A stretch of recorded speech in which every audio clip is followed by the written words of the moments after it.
All right, class. So I wanted to give you a short demo of getting started with TinkerCAD and kind of how you can build the first circuit. We're going to be building the circuit from project 1, Get to Know Your Tools, and I'll take you through the steps and hopefully this will get you up and running.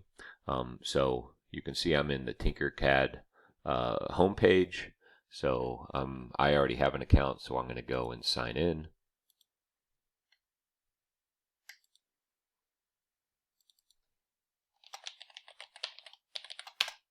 I wanted to take you through the whole process, so that's why we're kind of starting from scratch here.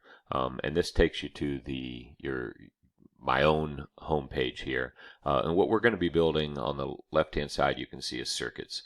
So we're going to be building circuits. So I'll go to circuit, and you can see I have a whole bunch of them. These are where they're all saved. This is a cloud-based program, so it's very nice. All of them are saved here. But in this case, I want to create a new circuit. Now, you'll notice right up at the top, because it's cloud-based, it's automatically going to give you a name for your file. The names are assigned randomly, so this one is called Magnificent Blore. And I'm going to go ahead and rename that right at the start, so I can click on that name, and I'll call this Project 1 Demo. Okay, and now we're ready to get started. Okay, so the first thing that we want to do is we want to get the two main components in here, and that is the Arduino and the breadboard. So on the right hand side, we can scroll down here until we get to the Arduino, and then the way you're going to do this is click with the left mouse button and then just drag it in. Okay, now a couple of tips here. The Arduino is not oriented the same way that it is in your book, and it just helps to keep track of everything and to lay out all the components if the orientation is the same. So what I'm going to do is rotate this. The rotate tool is up here on the far left hand side. You'll see rotate. So I'm going to click on that a couple times, 3 times in fact, and then get that positioned. To zoom in and out is just the mouse wheel. So that's easy enough. And we don't need to assign it a name, so we don't need to do anything over here. So I'm just going to hit escape and get out of that, and that's good. And the last thing that I'm going to do right now is get the breadboard. So you can see the breadboard over here on the right. I'll click on the left and drag that in. And then I'm also going to rotate that 3 clicks and maybe move it just a little bit closer right there. And then we're good to go. Okay, so starting to attach the different components or attach the wires, you'll notice first of all that we have the power connections from the Arduino to the breadboard, and that's a 5-volt power connection from the 5-volt pin over here to the positive, and from the ground on Arduino to the negative side over here. Now you'll notice in the book that those wires are curved. You can't do curved wires in TinkerCAD. So if I and to get a wire, basically you're going to just click over, let's say, the 5-volt pin hole right here, and then just drag. I'm not holding the left mouse button down. I'm just dragging, and I can go straight over here and then click again to there. But something that I found in working a lot with TinkerCAD is that these straight lines, these straight wires can be a little bit, make things a little bit difficult to read when you have other components in there. So I'm actually not going to use a straight wire, so I'm going to hit the delete key and get rid of that. And what I'm going to do instead is kind of wire it around different things. So I can click with the left mouse button in 5 volts, and I'm just going to move. And notice that we get these horizontal and vertical lines that kind of help us stay along a specific path. So I'm going to click now, and I'm going to bend it up, and then I'll go up a bit, and then I'll click again and kind of turn the corner here, and I'll go a little bit over the hole in the breadboard on the positive side and click again, and then just attach my wire there. Now I do want to go ahead and keep track of the wires with color, or assign a color to them. This is a power wire, so this is going to be red. And then I'm done with that, so I can click out of that. Now I want to do the same thing to ground, so I'm going to go over here to the ground pin on the Arduino on the left hand side.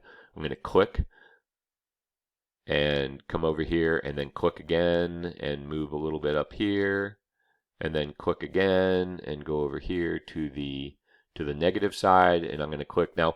On your in your book, they attach the negative wire to the second hole in the breadboard. That doesn't matter, okay? I think they did that just for clarity's sake, because they're using angled, or because they're using curved wires. We can just go straight in there. Remember that on your breadboard, these highlighted holes right here are all connected to positive. These highlighted holes right here are all connected to negative. Okay, same thing over here, positive and negative. But the positive side here and the positive side here are not connected, and the negative side here and the negative side here are not connected. Of course, we can connect them with wires, but we don't want to do that. Same thing goes on this side. So, and this is really nice the way TinkerCAD does this. So this kind of gives it away, right? The row 1 here are all connected. Row 2 are all connected like that. The left side is connected, and the right side is all connected, and they're not connected together. Okay. All right. So let's continue on. So now let's go ahead and get our LED in here. So I'm going to go over to the right-hand side, and I'll scroll up and find the LED. And let me make a little bit of room here, and I'll drag my LED in and put it right there. And you'll see that it comes up by default as a red LED, which is actually the LED that we want to use. And this is important because you're going to have to do this when you use TinkerCAD to lay out your circuits. Note which end of the LED is the cathode and which end is the anode. So in your reading, you'll have read that LEDs are a polarized component. That means it matters which side of the LED is connected to the power side and which side to the ground side. If you reverse it, you can burn out the LED. And we can tell this by the cathode and anode connections, or in the case of the LED, by the bent pin.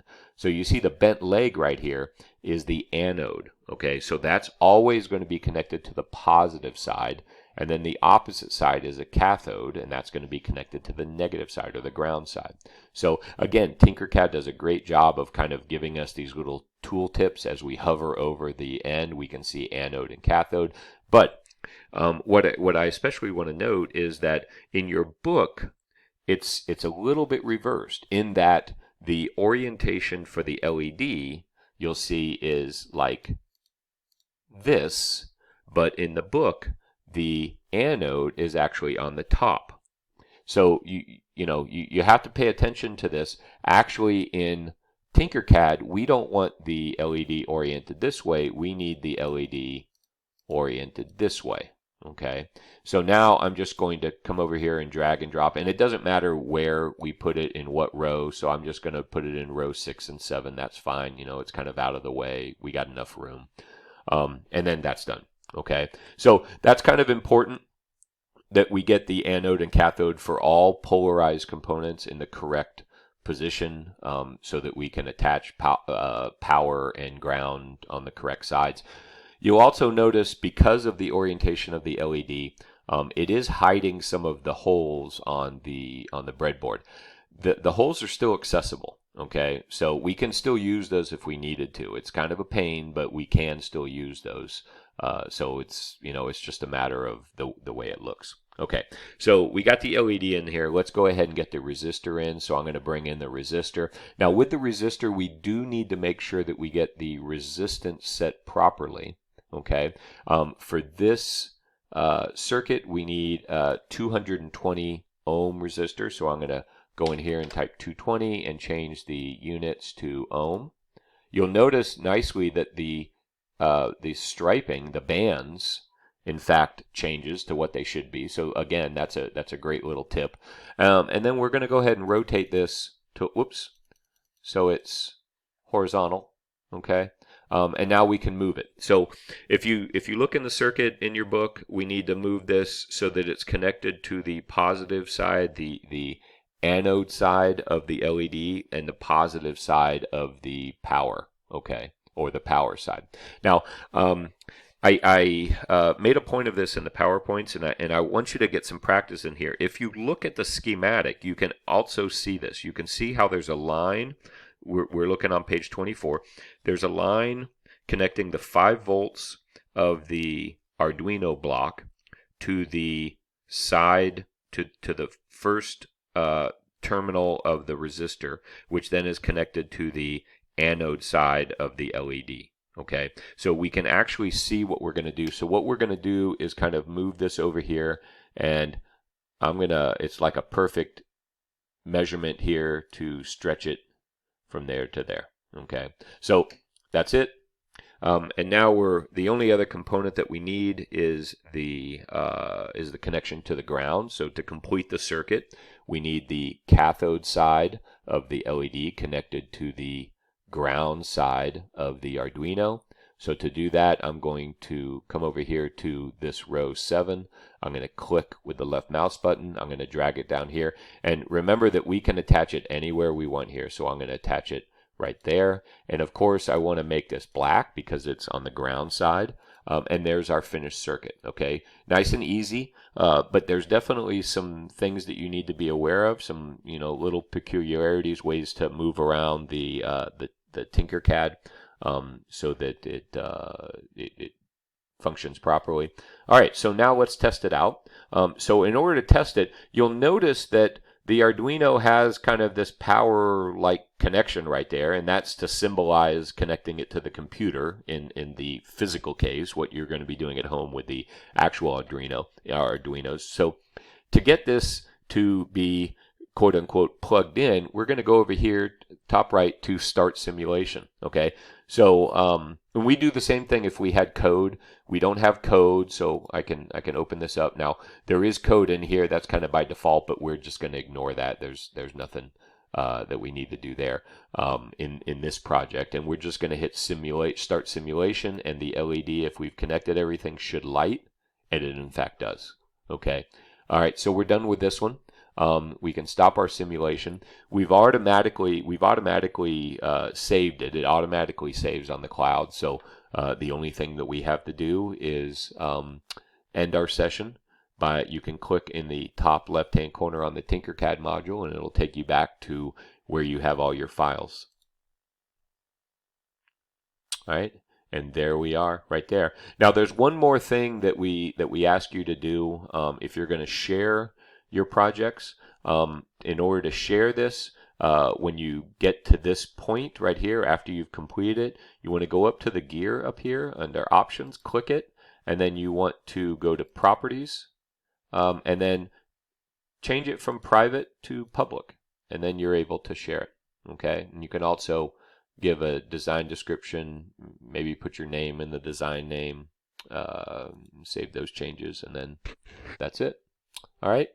Well, thank you. I'll probably be making more TinkerCAD modules demos as we go along. Make sure that you email me if you have questions, if something wasn't clear, if you need me to do something again, or if there's something that everybody seems to be kind of stuck with. I'd be more than happy to do a demo of that. As you can see, I've finished all the TinkerCAD demos for all the projects, so I've gone through them all the pain and suffering. It's actually not that bad. It definitely helps to kind of lay this out, test it out, and then to actually build the physical model. It's a great way to optimize your workflow. All right, and with that, I will talk to you soon. Bye.